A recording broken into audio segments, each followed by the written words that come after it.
If you haven't seen the first two parts of this story, please watch them first. They're in the icon at the top right.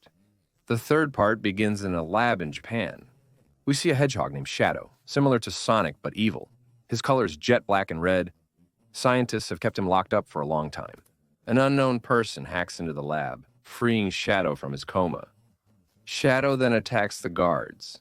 The lab and his powers are a mix between high physical strength and the ability to teleport instantly from one place to another at a very high speed. That's in addition to the super speed he has, which is similar to Sonic's.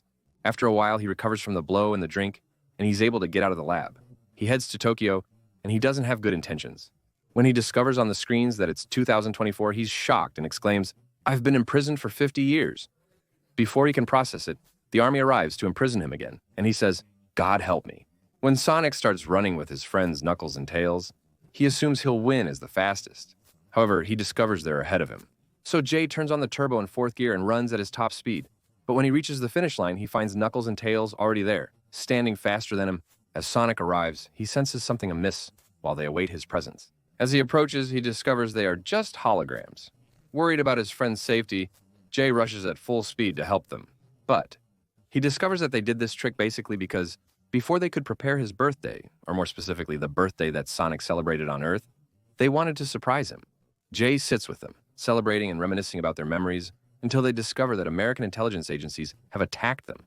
He informs them of the chaos in Tokyo, which the army can't control, and they need Sonic and his friends' help. So of course Sonic can't believe there's some action and fighting going on. Then Jay joins them and heads to Tokyo with Knuckles and Tails. After that, they find that Tokyo is literally on fire. Shadow is beating everyone up and causing chaos and destruction. Sonic and his friends come to face Shadow and stop him. Anyway, man, when Sonic and Shadow meet each other, they're surprised by how much they look alike. Even their strength is almost the same, honestly. Then they start fighting each other. They start asking each other, "Who are you? Why do you look like me?" Then the other one replies, "No, you're the one who looks like me." They keep going back and forth. "You look like me. No, you look like me. No, your mom's a dancer." And so on, just arguing. Knuckles, Sonic, and Tails argue until Knuckles sighs and goes to attack Shadow, expecting him to strike first. As Sonic and Tails prepare to attack, Shadow teleports behind them, hits both, and rides off on his motorcycle. The silly one slaps them and warns them to stay away from Sonic, as he is electric, and they shouldn't bother him at that moment. He says to him, "Are you challenging me, coward? You're challenging me. No one has ever challenged me, except you." He continued the fight with Sonic during his scene. He doesn't really want to kill Sonic, just sees him as an annoyance and wants to eliminate him. That's it. So Jay comes around and hits him with all his strength, while Sonic at the same time hits him back with all his strength too. Because of this collision, the electricity from his watch spreads over Tokyo, and Sonic passes out. When he wakes up, he finds Shadow. Not long after they tied the dog shed so he wouldn't run after him. For some reason, he wasn't calm. Sonico. His team faces the power of Ede Walters, and what starts then is that he tells them the story of Shadow, which begins 50 years ago. A meteorite fell in Oklahoma, containing the Hedgehog Shadow. The United States conducted experiments on him, utilizing his incredible speed as an energy generator for the country. One day, an accident caused Shadow's dangerous and uncontrollable power to explode the laboratory. As a result, the laboratory director was arrested. It's Shadow. The government considered Shadow a national security threat due to his perceived danger and strength. However, he was still considered very valuable. Unable to destroy him, they imprisoned him in a hidden place until they could figure out how to control him. All of this happened 50 years ago, actually. Walters informs Sonic that the identity of the individual who breached the lab and released Shadow, as depicted at the start of the summary, remains unknown. Shadow was freed as very few people knew of its existence. Before they could finish talking, they find Sonic and his friends are surprised by the sudden appearance of Eggman's drone planes, as they believed Robotnik, also known as Eggman, was supposed to be dead. So I'll tell you, unfortunately, sir, if you had watched the previous two parts, you would have known by yourself that Robotnik is Dr. Eggman, sir. Anyway, a mysterious motorcyclist suddenly appears and destroys the drone planes chasing Sonic. After taking them out, the motorcyclist, revealed to be the leader, walks away. Walters couldn't survive the attack, and before he died, Sonic holds the key to the Gun Foundation's most powerful weapon, designed to defeat Shadow. Sonic and friends pursue the person who aided them against Eggman's robots, revealing him as Eggman's assistant. However, he denies freeing Shadow. To learn the truth, he told them to join him in the next episode. He takes them to Dr. Eggman, who is alive but retired, living just to eat and watch movies. After I lost my passion for life, I don't know why I keep thinking to myself, I just don't want to remember things like that. It's not important. Eggman's assistant shows him that there's someone stealing his drone robots and imitating him. So Eggman gets angry and decides to return to the field again to deal with the situation. Meanwhile, Tails and Knuckles choose to ally with Sonic, saying that now they all have the same goal, and the only one who can lead them to the person who freed Shadow is Eggman. So Sonic agrees and teams up with Eggman. Then, we see Shadow heading to the lab. The one who exploded in the accident 50 years ago suddenly catches his attention. Skates used for skating on ice. That's because 50 years ago, before the explosion and before they imprisoned him, his friend Maria, who used to play with him in the lab, became close to him. But after the accident, Maria died due to the organization. Shadow becomes anxious, while Heartbroken is devastated and indifferent to others. And while he is in the lab, he meets Dr. Saida and Dean of the lab, who lived there during the time of the incident. Dr. Saida tells Shadow that they must take revenge on them for what happened. And since Shadow likes him and has no problems with him, he is convinced by his words. At the same time, we also see Sonic with his friends and with Eggman. They arrive at the same lab to investigate Shadow, but get separated afterward. There are 3 groups.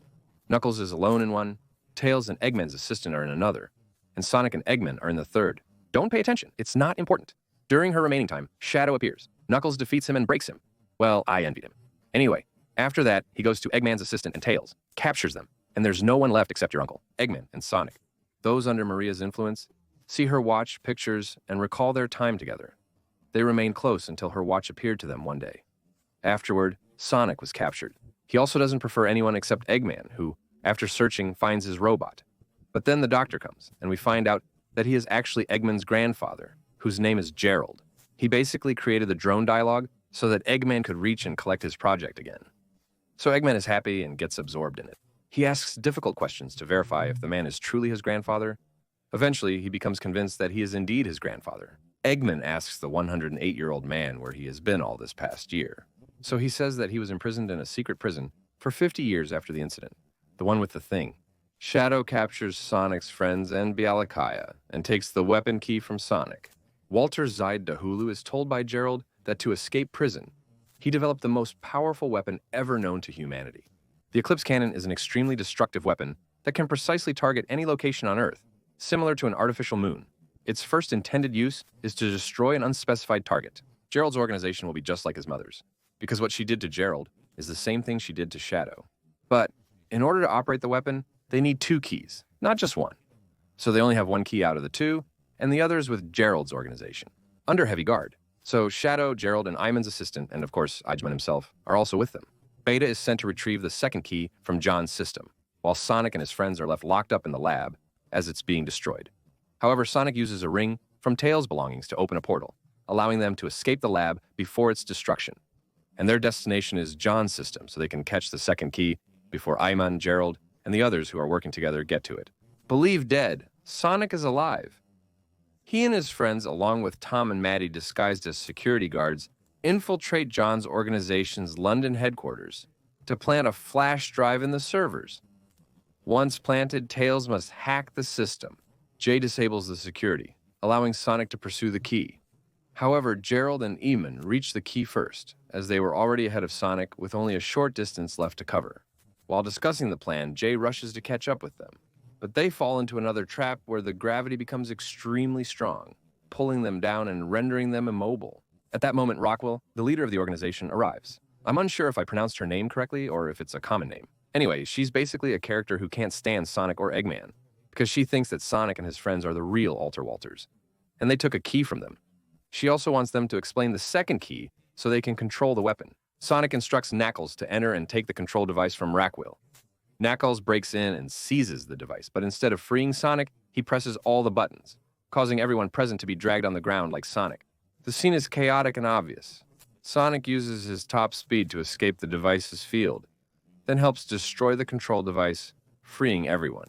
Rakwil, possessing the 2nd key, continues on his journey, using his shape-shifting abilities to disguise himself as Kaed and Latrez. Kale told Rakwil that he's still alive, and ordered her to give him the key. So of course Rakwil gives him the key and leaves to guard the place while Tom comes and takes the key and walks away. Shadow, mistaking Tom for Cade and Latrez, attacks him with full force. Cade and Latrez had imprisoned Shadow 50 years prior, leaving Shadow harboring resentment towards them. After hitting Tom and taking the key, he reverts to his normal form, realizing they mistook him for Walters. Sonic arrives and finds Tom on the ground. Saeed checks on Shadow, but Shadow grabs the key and goes to Gelaldo. They then proceed to the location where they plan to use the two keys to activate the weapon on Menzama. Meanwhile, Sonic feels very sad as he's caught between life and death, hating these moments. He uses the energy jewel that was in the previous part, the one that turns Sonic into Golden Sonic, who is invincible. Initially hesitant, he eventually agrees and reveals the location to Sonic. Sonic takes it, transforms into Golden Sonic, and defeats Eggman and Gerald before they activate the weapon. At that moment, we discover Gerald's plan was not only to destroy the GUN organization, but also the entire planet Earth, using Shadow's transfer device before destroying the whole planet. He sought revenge against the organization's soldiers responsible for Maria's death during the incident. So he tells him, "I don't want to die, man. You're 108 years old. I'm still young. I mean, I don't know any young guy like me. But that's not the point right now." Galdi informs him that losing his money also meant losing his family. And that money was nothing but a means to reach a goal, nothing more and nothing less. It doesn't really matter. In under 10 minutes, the weapon destroys everything. Golden Sonic arrives and engages in a fierce fight with Shadow to stop him, not realizing Shadow's immense power and ability to destroy everything. Anyway, during the fight before the battle, Shadow hits Sonic with a blow that makes the main gem come out of him, and there are several gems left. At that moment, Shadow and Sonic rush to the gems, and both of them turn golden. So it's just problems after problems after problems. Anyway, they keep fighting, hitting each other a lot, and there's a long battle between Shadow and Sonic, Golden Sonic and Golden Shadow, and that crazy kid. Anyway, after that, they keep fighting each other around the whole planet Earth, and after a while, they go up to space to continue their fight there. So at that moment, we see the most beautiful thing, which is that Sonic refuses Gerald's plan and tells him to look at the picture, then he hits him and tries to leave the scene. But Gerald doesn't let him go, and they start fighting each other again. They're both fighting, but Sonic keeps defeating Shadow, and he could have killed him, but he refuses to let his anger control him, because revenge doesn't benefit anyone. This affects Shadow and makes him rethink the whole revenge issue for Maria, and at that moment, he starts talking to Sonic about it. And in the end, they join forces to stop Gerald's plan, and at that moment, they go to stop the weapon, while Gerald defeats Eggman and takes control of the ship. Knuckles and Tails reach Gerald in the energy chamber, just as he dies. Unfortunately, they fail to stop the weapon from firing at Earth. Sonic and Shadow join forces, positioning themselves as a shield in front of the laser to protect the planet. While Eggman, Knuckles, and Tails advise Sonic that if he can't stop the weapon, it's better to keep it away from Earth. They only partially understand the situation, but they know preventing it from reaching Earth is crucial. However, Eggman loses consciousness in space, after being exposed to a weapon just as he was traveling from Earth to space. He was going to move from Earth to space? Yeah, from Earth's space? I can't describe the word exactly, but the important thing is that he was about to die in the country. I mean, if it weren't for Tails and Knuckles saving him and checking on him at the last moment using the last ring they had. In Shadow's quarters, the scientist warns him that the overpowered weapon will soon fall to Earth and potentially destroy it. Shadow plans to stabilize the reactors temporarily while holding the weapon, and the spaceship moves away from planet Earth. At that moment, the device explodes with Shadow and the scientist, who sacrificed themselves to save Earth, only 10 minutes away from success. That's all, Captain. And that was the story with Toda 5.